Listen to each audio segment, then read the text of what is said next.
Sanibonani bafethu, ngiphinde ngabuya nenye update. Kuma comment ami ekade ngiwafunda amaningi nje kuma video ade ngiwenza.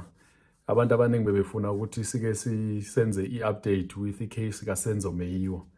Uzokhumbula ukuthi uSenzo Meyiwa wabulawa ngo-2014 but ku-2026 namhlanje nje ubulungiswa abukatholakali. So kuyabonakala ukuthi le i-case ethe ukuba complicated ngempela because seside lesikhathi ukuthi umuntu angabulawa 2014 kuze kube 2026 ngo-August kodwa ubulungiswa abukho. So ngithi-ke mangi-update nje ukuthi kahle kwenzakalani, iqalaphi indaba sekuphi manje in terms of le case kanye nezinye izinto.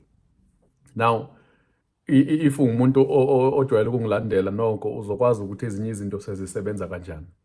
Sizoyiqala la indaba ukuthi uSenzo Meyiwa wazi i-goalkeeper ye-Orlando Pirates kanye neBafana Bafana and futhi was a captain ye-Orlando Pirates. So ngalesa sikhathi kwenzeka yonke lento lena uSenzo Meyiwa was in a relationship with uKelly Khumalo. So ngesikhathi kwenzeka yonke lento lena it was nge-26 October 2014. uSenzo ngaleso sikhathi wayena 27 years. So wayesendlini yentombi yakhe or one of izindlu zakhabo Kelly Khumalo lapha eFosloras. So kula khona ke kuqala sonke isigameko because khona lapho nge-26 October ebusuku kwakhona kudubuleka uSenzo. Now uma kudubuleka uSenzo udubuleka nje akayisiyedwa endlini, unabantu abathile. So omunye umuntu anganento ethi phela uma kade siwa u7 kudubulekwe u1 kithi noko laba abanye kumele bekwazi ukubona obani abadubulile and futhi kumele nje ubufakazi babo bube into eyodwa bengakhuluma into ezingafani. But kwi-case kaSenzo ke akuzange kube kanjalo because uma ufunda ama-report amaningi njenge-Independent Online ithi laphana koSenzo kwakhona uSenzo lapha koKelly Khumalo before uSenzo adutshule kwakhona uSenzo, kukhona uKelly Khumalo, kukhona uZandile Khumalo, kukhona uNtombi Khumalo, kukhona uLongwe Thwala, kukhona uMthokozisi Thwala kanye noTumelo Madlala kanye nezingane zikaKelly. Now ngaleso sikhathi leso i-story esasiphumile was that kufike abantu abazongena kwangazuthi i-robbery bazogqekeza nje endlini bethathe lento abayithathayo and baphume bahambe. But ngephutha kwabe sekudubuleka uSenzo. Isona story esasi-acceptile nathi kuqala kuthiwa kuSenzo wabe uyathathwa isesibhedlela wafika washona ke kwaphela kanjalo ngeSenzo. So wonke umuntu wamukela ukuthi cha i-case kushuthi ibinto kanjani. Now inkinga enkulu iqala phila. Iqala manje ekuthenini sekumele ofakazi akade bekhona bekhulume ke manje ukuthi kwenzakaleni. Now and if bekunabantu abaningi phela kusho ukuthi i-story kumele sisithole si-straightforward. But watholakala ukuthi inkinga ikhona, abantu abasakhulumi into eyi-one. Kuziningi izathu ezenza lokho ukuthi why abantu bengazokhuluma into eyi-one. Because umbuzo wawukhona ngalesa sikhathi is that if abantu bebekhona and i-robbery le yini pho enzima ukuthi kulanda abasolwa bebeke la phambili then laba kade besendlini bekhomba ukuthi uye lo or akusiye. So istory esikhulu sasime lapho. So after leyo nto leyo amaphoyisa ke azama ukudweba izithombe zabantu abachazelwa yilabo basendlini ukuthi babone ngadani bebe kanjani, yazibona le izithombe ezidwetshwa ngamaphoyisa. So mabezidweba ile nto ebizothi i-identity kit leyana. Amaphoyisa or umndeni ukhuphe imali engango 250,000 ukuthi wonke umuntu one-information about ukubulawa kukaSenzo makeze ngaphambili uzothola imali engango 250,000 because ngaleso sikhathi i-state or abashushisi bebecabanga ukuthi le case lena yigebengu nje ekade zizobamba inkunzi zathola ukuthi sekubulale kumuntu. Kwahamba isikhathi kwaboshwa insizwa khona lapha eFosloras ekuthiwa uZama Ukuhlwembatha. uZama Ukuhlwembatha umuntu owaziwayo khabo Kelly Khumalo. So umeboshwa kwatholakala ukuthi ufakazi against yena abukho. So wabe uyakhishwa ngaleyo ndlela. Yaqala inkinga ebonisayo ukuthi shuthi labantu abaphenyayo bayahluleka ke manje ukulawula lamanzi indlela achitheka ngayo because ngazi abanalo icase eliqinile bashaya ngapha beshaye ngapha. Umfokazama Ukuhlwembatha wa decide ukuthi makababophe naye ukuthi bamngcolisele igama lakhe yonke lento le. So from lapho ke kwathi ngoNovember 2014 uSenzo uyangcwatshwa kwakuyi-1 November engcwatshela eThekwini Stadium. So wangcwatshwa yahamba iminyaka from 2015, 16 up to 2019 icase kaSenzo improve instead izinto zemile to a point ukuthi abanye abantu baze bakhohlwa ukuthi cha sike saba no goalkeeper kwi-Orlando Pirates ekuthiwa uSenzo Meyiwa, and uzokhumbula ukuthi ukushona kukaSenzo ngaleso sikhathi ushona nje vele ne-career yakhe iyapromisa ukuyi-prime yakhe, like wayebamba kubantu ababebuka ibhola ngaleso sikhathi bazomkhumbula ukuthi uSenzo wayengumuntu obambayo, hayi into yokudlala, futhi wayesengcono kabi, because if awulandela ibhola umuntu wayengayitholi game time to a point ukuthi kwaseseqala yena njalo-ke emagameni. That's why aze wafika to a point ukuthi abe ucaptain wayo iBafana Bafana kanye ne-Orlando Pirates. Now after yonke lento lena 2019 icase yathatha indlela different after uSam Meyiwa eshona okungibaba kaSenzo Meyiwa.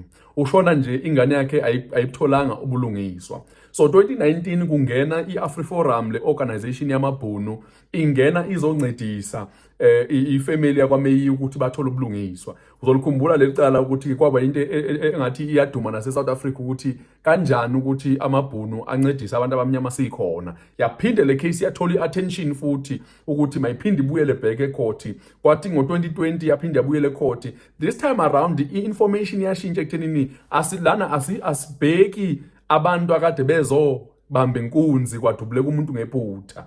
Lana sibheka abantu ababethunyiwe ukuthi bathathe ikhanda lakaSenzo Meyiwa. That's why nangasasikhathi kwashona uMeyiwa bonke abanye abantu bephila. So i-state sayishintsha indaba ekuthenini this was just a random robbery to ukuthi uSenzo uyena kade kuumuntu oyitarget. And if sithi uSenzo beka umuntu oyitarget, that means ke manje ayisafaki nje abantu abafuse, ifaka abantu abaningi ukuthi kukhona umuntu okhipha imali, kukhona umuntu othumile, kukhona umuntu oplane yonke lento le ukuthi izokwenzeka kanjani.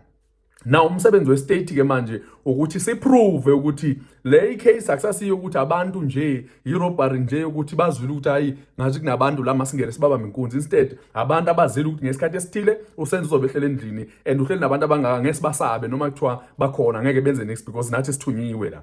That's why ke ngoku so from 2020 to 2021 kuboshwa amadoda awu5 ngenxa ukuthi icase isishintsha direction, ayisahambi ngala direction yokuthi it was just a robbery. Kuboshwa uMuzi Sibiya, kuboshwa uBongani Ntanzi, kuboshwa uMthobisi Prince Mncube, kuboshwa uMthokoziseni noma uMaphisa kanye noFiso Kuhle Ntuli. Baboshwa because kuthiwa yibo amadoda akubonakala ngazuthi ayasoleka. Okwamanje ke seyinsolo because umuntu uhlala kuthiwa uyasolwa until icourt ithi cha wenze lento le, then sekungasho ukuthi abasolwa but yibo abenze lento leyana. So labasolwa abawu5 laba igovernment ithi madoda yini enenze lento lena, yabanika ithuba ukuthi mabasho bathini bona. Basukuma bonke abantu babebuka icase bazokhumbula basho ukuthi cha asilivume icala because asilazi cha.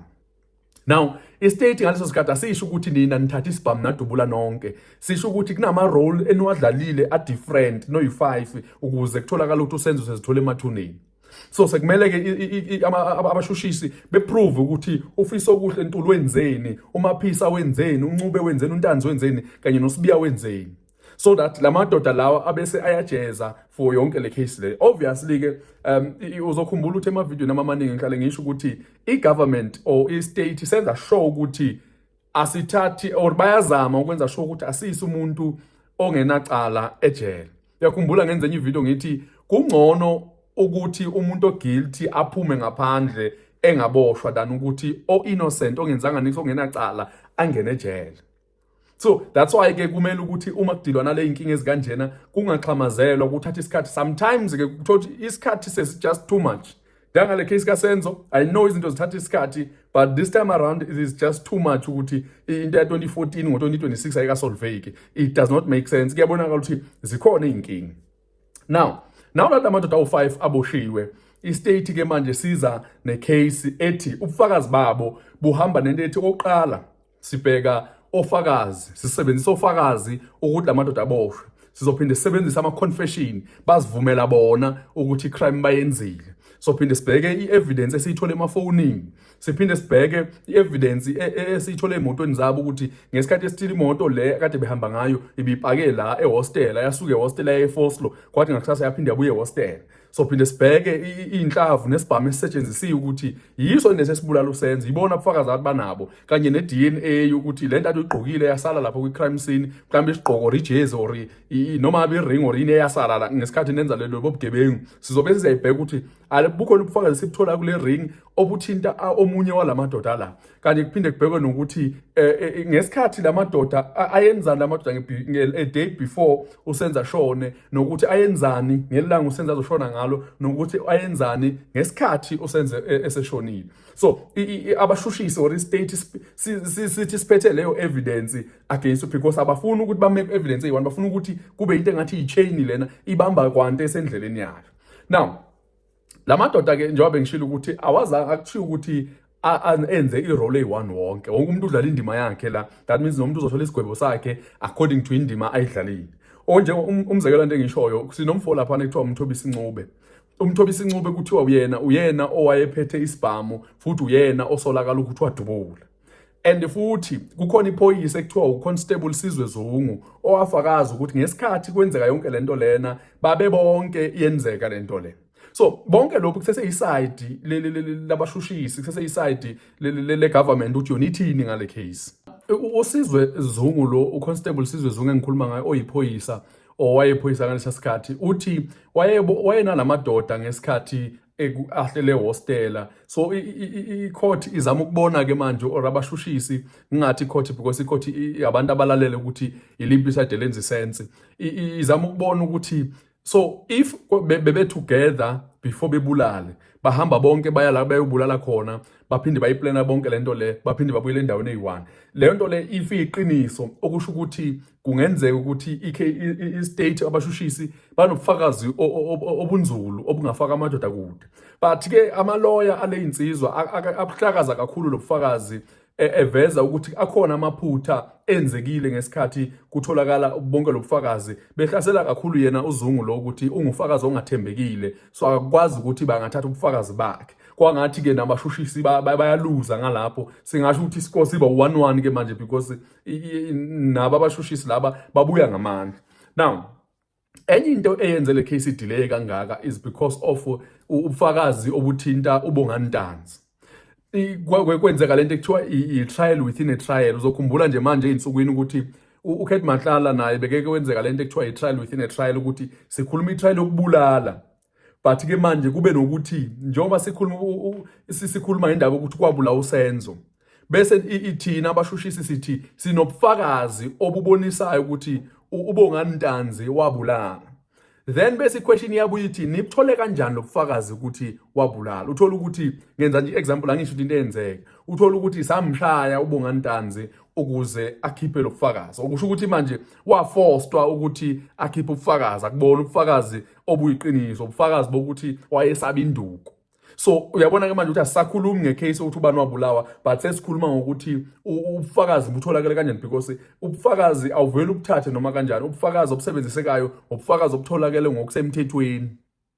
So if uBongani wa-confess awasho ukuthi cha into ethile uyenzile, but uma sekufike court athi cha lo bufakazi lobu ngiyavuma vele bubhalwe yimi kodwa bengishaywa ngesikhathi ngingakhulumi, so I had ukuthi ngibhale something kuze ngiziphumuze nami ekushayweni. So leyo nto le ibizothi trial within a trial. So isikhathi eside ke bekuyileyo nto le ukuthi kukhulunywa ngokuthi ubufakazi butholakala kanjani because asikwazi ukufasa umuntu kanti ubufakazi bufostiwe ukuthi or lo muntu utabhale lento ayibhalile ufostiwe. So the question is, did uNtanzi confess or wenziwa ukuthi confess? And if wenziwa ukuthi confess, it means lo bufakazi abusebenzi. And futhi ngabe ngesikhathi ebenza lo bufakazi batholakala ngokusemthethweni, wazi volunteer yena ukuthi asho ukuthi cha mina ngiyafuna ukuveza iqiniso ukuthi kwenzakalani. But if namfoster, it means icase iphindi yadonsa. Now any point lana is about i-DNA eyatholakala kwi-case kaSenzo. So ku-issue ye-DNA is that ngesikhathi uSenzo eqeda kubulawa kwatholakala isigqoko laphana. And uzokhumbula ukuthi uyabona njengoba nami ngineyinwele nje lana yonke lento le kule jezi engiliqhokile mangathiwa ngiyalikhumula lizophuma noboya bami obuthile, lizophuma nje nobuyimi bami. So amaphoyisa ayakwazi ukufika sethatha bonke loboya obulapha ejezini lami ayobucwaninga avele ukuthi kahle le jezi beliqhokwe ngibani. Then bese babiza mina Msolwa bengibeke laphana. I-DNA izokwazi ukusho ukuthi leni ithole ejezini naleni ithathe kumfo kaMkhonza eyomuntu oyedwa. But if nithatha omunye umuntu niyeke mina, le DNA niyithole ejezini lami naleyo yamuntu ngeke ifane. i-DNA singasho ukuthi nje into nje yabona i-barcode lapha emva kwe-product or kwesinkwa inalama-line amaningi i-DNA i-barcode lapha. Ne-DNA bayimeshisa kanjalo-ke uma iphuma uma ufaka iy'nwele or amathe omuntu or ini uma iphuma lamabhala wana kumele afane ngapha kuleni etholwe amaphoyisa nale ethathwe kuwe kumele zifane kuze kubona ukuthi isuke emntwini oyedwa then bese kufaka kwi-crime scene.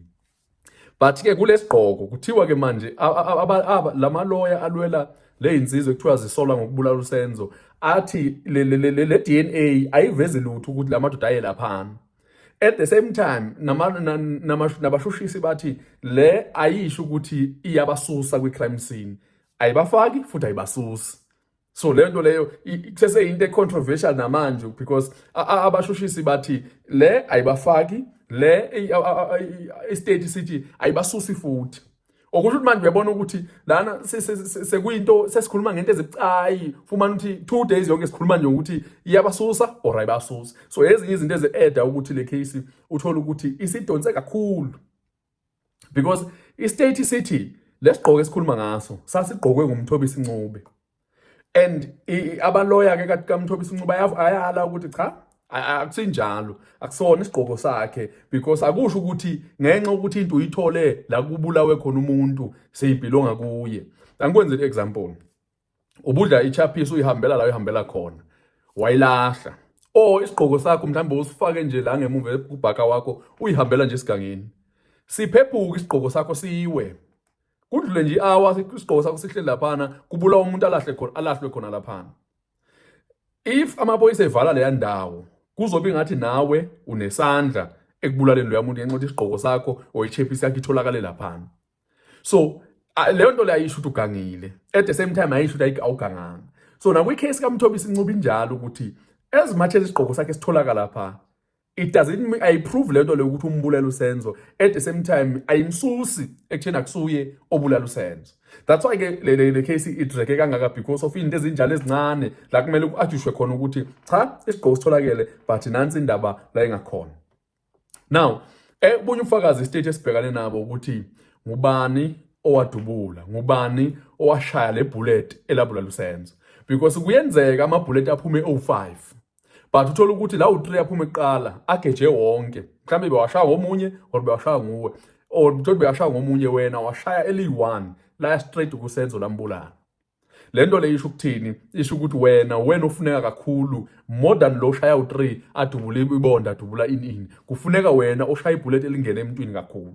So that's why ke manje ukuthi kwathathwa isibhamu sawoseshwa laphana ukuthi sibhilonga kubani of which kuseseyifight nayo lento leyo ukuthi kahle kahle ngubani umnikazi walesibhamu. Omunye umuntu ke oke wathi ukuthola ukushisa kakhulu uKelly Khumalo because abantu abaningi bebethi cha kubonakala ngathi unesandla of which ke yinsolo lezo akuyona into eyiqiniso because njengoba ngishilo before ukuthi the only people abakwazi ukusho ukuthi ngubani onesandla i-court.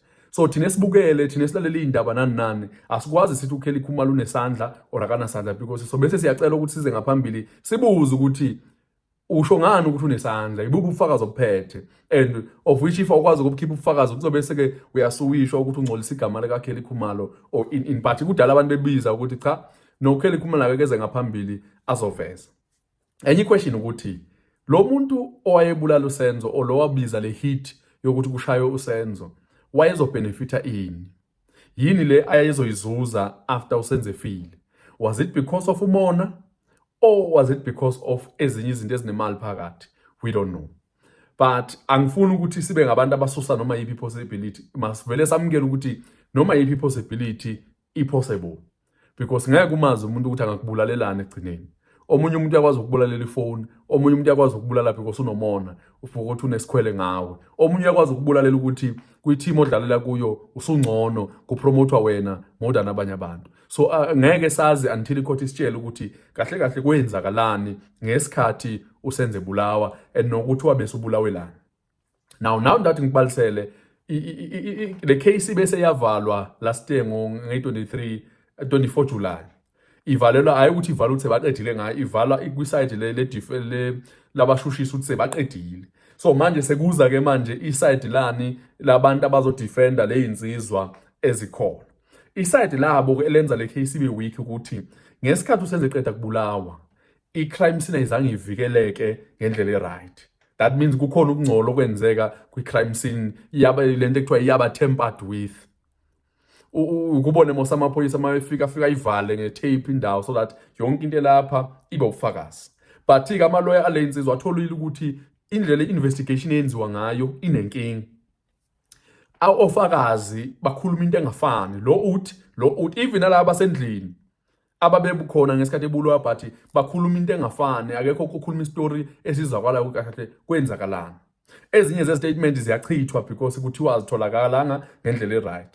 Abanye ofakazi abathembakalanga because of into abazikhuluma, sometimes bayaziphikisa, sometimes abaziphikisi. Nale DNA njengoba sengichazile ayikwazi ukubabeka kwi-crime scene, at the same time ayikwazi ukubasusa futhi from i-crime scene, because isizathu is that whatever i-court ekumele i-decide kumele kube ukuthi ukungabaza iyakuvala leyo evidence. But if i-evidence oza nayo ishiya ukungabaza, kusho ukuthi ayikwazi inkantolo ukuthi ithi lo muntu uguilty, lo muntu uyakumele aboshwe, because kuze i-case ibe right kumele ukuthi kungabi khona i-reasonable doubt, okusho ukuthi ukungabaza okwenza sense makungabi khona. So the fact that asikwazi ukuprove ukuthi isigqoko sisho ukuthi udubulile or sisho sidubulanga, that means kusisodwa asiprove isigqoko ukuthi ngabe uyu umuntu owenza ini. Now, enye mistake eyenzeka is that i-state sishintshile i-case yaso from ukuthi i-robbery sayishintsha sathi i-assassination, i-hit eyaplan. So kwaleyo nto leyo iyodwa ithatha isikhathi esithi kabi, that means kumele beqale befuna ufakazi obuvezayo. So ubufakazi obukhona ubufakazi obungeke lamadoda kwawafaka ejele, because ubufakazi ngazothi buyantengantenga.